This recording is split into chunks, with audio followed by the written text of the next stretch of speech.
Alhamdulillah, pemirsa TV-mu yang dirahmati Allah Subhanahu wa taala. Setelah Nabi Shallallahu alaihi wasallam keluar dari lisan beliau ucapan-ucapan tersebut, Aisyah kemudian berkata kepada suaminya, kepada para sahabat yang hadir ketika itu. Kata Aisyah apa? Wahai Rasulullah, wahai para sahabat, wahai ibu-ibu dan bapakku yang hadir di sini. Saya sudah mengetahui rumor yang berkembang di tengah masyarakat tentang diriku.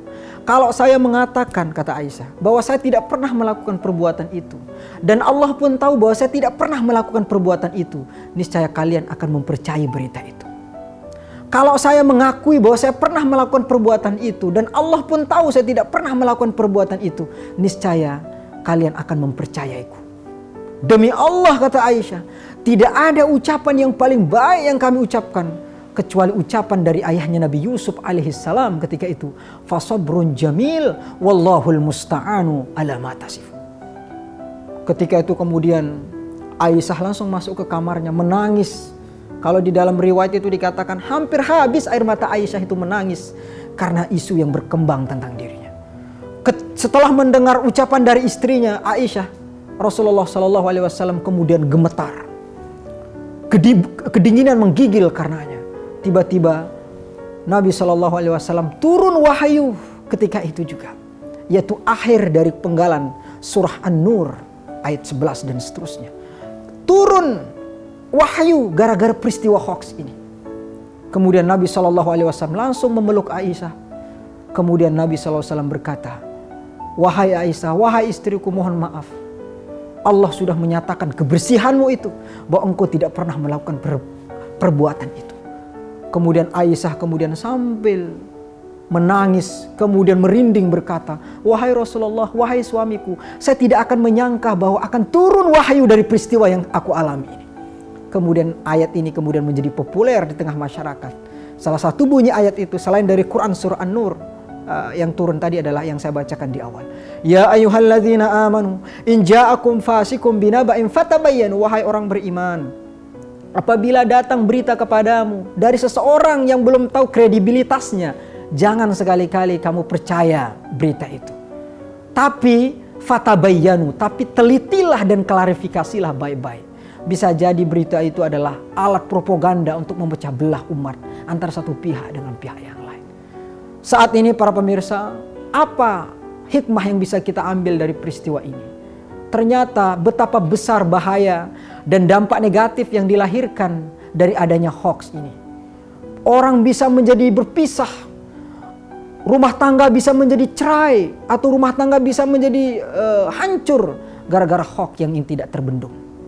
Antara satu kaum dengan kaum yang lain terjadinya permusuhan antara satu bangsa dengan bangsa lain, itu pun gara-gara isu hoax yang tidak berdasar. Karena itu di dalam Al-Quran juga Allah mengatakan, innama yaftaril kadhibal ladzina la yu'minuna bi ayatillah.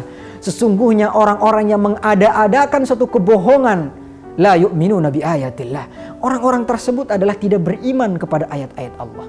Di dalam ayat ini para pemirsa rahimakumullah, Allah Subhanahu wa taala mengatakan hubungan antara bohong dengan iman itu bagaikan minyak dengan air. Seseorang tidak dikatakan beriman kalau dia masih suka menyebarkan berita hoax, bohong dan seterusnya. Begitupun sebaliknya, seseorang belum dikatakan benar-benar tulus keimanannya kepada Allah kalau dia suka menyebarkan isu-isu hoax dan sebagainya. Ini ayat Al-Quran. Innama yaftaril kadzibal ladzina la yu'minuna bi ayatillah. Karena itu Al-Imam Al-Ghazali juga menyatakan seperti yang saya singgung di awal, bahwa kata Al-Ghazali, hoax itu atau bohong itu bahaya bukan karena bohong itu, tetapi karena dampak yang dihasilkan. Betapa banyak, bahkan konon katanya terjadinya perang dunia pertama dengan perang dunia kedua, itu adalah salah satu penyebabnya adalah isu hoax yang disebarkan oleh segelompok pihak, yang kemudian terjadilah peperangan yang melahirkan pembunuhan massal ketika itu. Dan terjadinya di Timur Tengah pertumpahan darah, Arab Spring dan sebagainya, menurut catatan para ilmuwan, salah satunya juga disebabkan oleh hoax yang disebarkan oleh segelintir pihak kepada pihak lain. Mudah-mudahan bangsa kita, Indonesia yang kita cintai ini, kita bisa mampu menghandle berita-berita miring yang masuk kepada kita. Khususnya pada akhir-akhir ini, sosial media menjadi salah satu informasi utama yang dijadikan oleh masyarakat. Yang kemudian di media sosial kita tidak tahu mana berita yang baik dan mana yang tidak baik. Karena itu di dalam pandangan Al-Quran, jangan sekali-kali menyebarkan hatta melak berita yang belum tentu kebenarannya. Apalagi di akhir-akhir ini, di tahun politik ini, mudah-mudahan persaudaraan kita, persatuan kita, jangan kita terombang-ambing oleh sekelompok pihak demi kepentingannya sendiri. Dan inilah pentingnya yang disebutkan oleh Allah Subhanahu wa Ta'ala, oleh Rasulullah SAW untuk menjaga informasi-informasi yang belum tentu kebenarannya. Suatu ketika di dalam riwayat Imam Malik dikatakan, Nabi SAW ditanya oleh salah seorang sahabatnya, "Wahai Rasulullah, ayakunul mu'minuna jabanan?" Kata para sahabat, "Ya Rasulullah, apakah ada seorang mukmin tapi orang itu penakut atau pengecut?" Kata Nabi, "Ada." Kemudian para sahabat bertanya lagi, "Ya Rasulullah, apa yakunul mu'minuna bakhilan? Apakah ada orang mukmin tapi dia bakhil?" Kata Nabi, "Ada." Kemudian para sahabat bertanya kembali, "Ya Rasulullah, apa yakunul mu'minuna kadzaban? Apakah ada orang mukmin tapi dia pembohong?" Kata Nabi, "Tidak ada." Orang bisa jadi pengecut, orang bisa jadi dia pelit atau bakhil, tetapi tidak ada di dalam kamus Islam bahwa orang itu mukmin tetapi pada saat yang sama dia adalah suka menyebarkan berita hoax dan sebagainya. Karena itu, para pemirsa rahimakumullah, melalui program dari TV-mu ini, mudah-mudahan ini menjadi bahan renungan dan kajian kita bersama.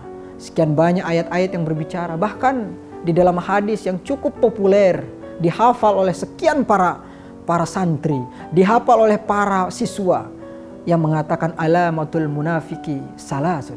Tanda-tanda orang munafik itu lain di mulut, lain di hati, itu ada 3. 1, apabila dia idza hadatsa kadzaba. Apabila dia berbicara dia bohong. Apabila dia berjanji dia mengkhianati janjinya.